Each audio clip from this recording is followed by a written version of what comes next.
Listen up, Cleveland. The ground is shaking in the AFC North, and if you are not paying attention, you are going to get left in the dust. We are talking about high-stakes maneuvers that are reshaping the identity of our team as we speak. I have been burning the midnight oil, gathering the intelligence you need to understand exactly what is happening in the front office. From defensive shuffles to offensive heartbreaks, the landscape is shifting. This is not just news. This is the future of our franchise being written in real time. Stay tuned, because this is going to be intense. The Cleveland Browns are not wasting a single second, folks. Reports coming out of the facility confirm a major shakeup in the defensive interior. Devin Bush is out, and in a move that has the entire league buzzing, the front office has secured a former All-Pro linebacker who brings a wealth of pedigree and tactical familiarity with this coaching staff. Let me be absolutely clear about what this means.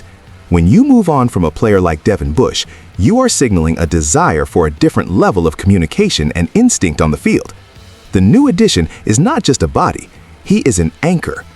I have spent the last 11 hours digging into the logistics of this transaction, and the alignment with the current defensive scheme is undeniable. Think about the velocity of this move.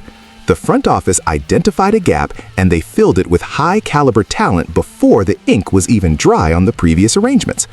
It is bold, it is aggressive, and quite frankly, it is the kind of decisive management that championship-caliber teams are built upon. Now, I know some of you are asking if this is enough to solidify the middle of the field against the high-powered offenses in our division. That is a fair question, but looking at the tape and the history of this new arrival, the ceiling is significantly higher than what we have seen recently. We are talking about a player who understands the nuances of the blitz and the discipline required in zone coverage. This is a massive upgrade in terms of football IQ. However, this is only the first domino to fall in a very busy period for our team. The aggressive nature of this acquisition highlights a front office that is clearly not content with standing still while the competition improves. They are pushing all their chips into the center of the table. But here's where it gets complicated. While the defense is getting a facelift, the offensive side of the ball is facing a harsh reality check that might leave even the most optimistic fans feeling a bit cold. The disappointment on the offensive side of the ball is palpable, and it is a situation that requires a deep, uncompromising look at our current roster construction.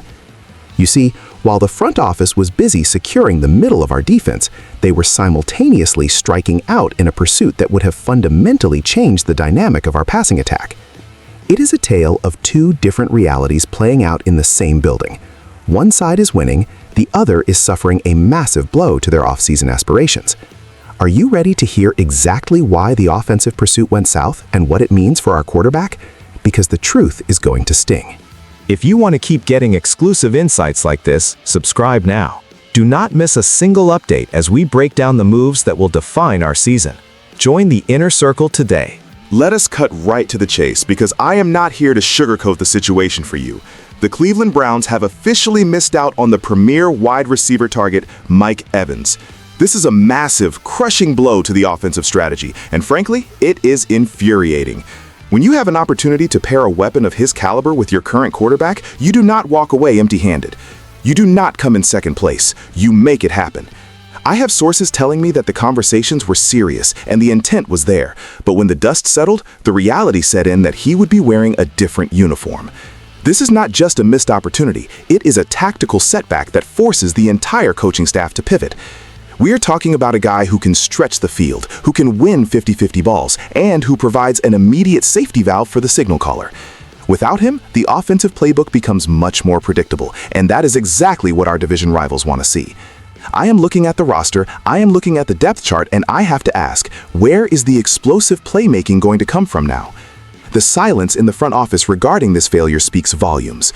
It is one thing to miss on a target. It is another thing entirely to miss on a cornerstone player who could have elevated this entire team to a championship contender. This is where the emotional intensity of being a fan meets the cold, hard reality of professional sports negotiation. You can have all the money in the world, you can have all the vision in the world, but if you cannot close the deal when it matters most, you are left with nothing but excuses. And let me tell you something, nobody in this city wants to hear excuses about market conditions or cap space. They want results. They want to see the best players on the field wearing our colors. Now we are left scrambling. The ripple effect of losing out on a talent like this is going to be felt throughout the entire season. It forces us to look at the draft. It forces us to look at secondary options who simply do not carry the same weight. It is a failure of execution, plain and simple. But do not think for a second that the front office is just sitting on their hands.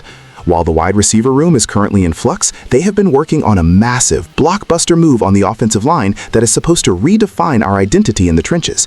They are trying to compensate for this offensive loss with a move that costs $50 million. But is it enough to make you forget the loss of a superstar wideout? You need to know the details of this massive contract. The Cleveland Browns are swinging for the fences, and they are doing it with an absolutely monstrous commitment to the offensive line. We are talking about a $50 million replacement brought in to fill the void left by Wyatt Teller. This is not just a move, this is a statement of intent. The front office has decided that if they cannot secure the flashy wide receiver, they are going to dominate the line of scrimmage, effectively turning the trenches into a fortress. Let me analyze this for a second. Investing this kind of capital into the interior of the line suggests a commitment to a punishing, physical brand of football. It is an old-school philosophy meeting modern-day spending. I've been looking at the contract structure, and it is clear that they are betting the house on this player's ability to anchor the pocket and create lanes for the running game. This is the definition of a high-stakes gamble. If this player pans out, the offense will have the stability it desperately needs. If he struggles, this $50 million move will go down as one of the most scrutinized decisions in recent franchise history. The pressure is immense. You do not drop that kind of cash unless you are looking for immediate Pro Bowl level results. The fans deserve to know, is this the right strategy in a league that is increasingly becoming a passing-first environment? I have my reservations, but you have to respect the audacity of the move. While other teams are playing checkers, our team is trying to play three-dimensional chess, even if the pieces are not always moving in the direction we want.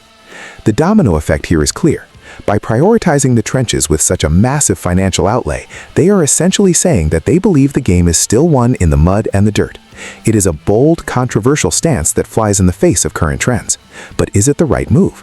The analysis shows that while you might keep the quarterback upright, you still need those elite targets downfield to make the big plays.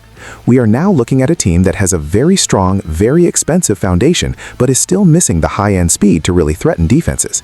It is a paradox of our current roster. We are built for a grind, but we are playing in a league built for speed. This situation is far from resolved. The season is still months away, but the foundation of our 2024 campaign is being laid right now in the offices of our leadership. The question is whether these disparate moves, a new linebacker, a lost receiver, and an expensive lineman, will coalesce into a winning formula, or are we seeing the signs of a team struggling to find its true identity? This is the core of our current dilemma. We have covered a lot of ground today, from the defensive reinforcements to the stinging loss of a potential superstar, and the massive, high-stakes gamble on the offensive line. The Cleveland Browns are in a state of constant, aggressive flux. It is a defining moment for this organization.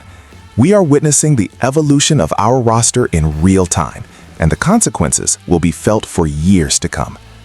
Do you believe the front office is making the right calls, or are they losing the plot? I want to hear from you. Drop your thoughts in the comments. Let us get the conversation started. This is not just football. This is our life, and we are in this together. Stay loud, stay proud, and I will see you next time.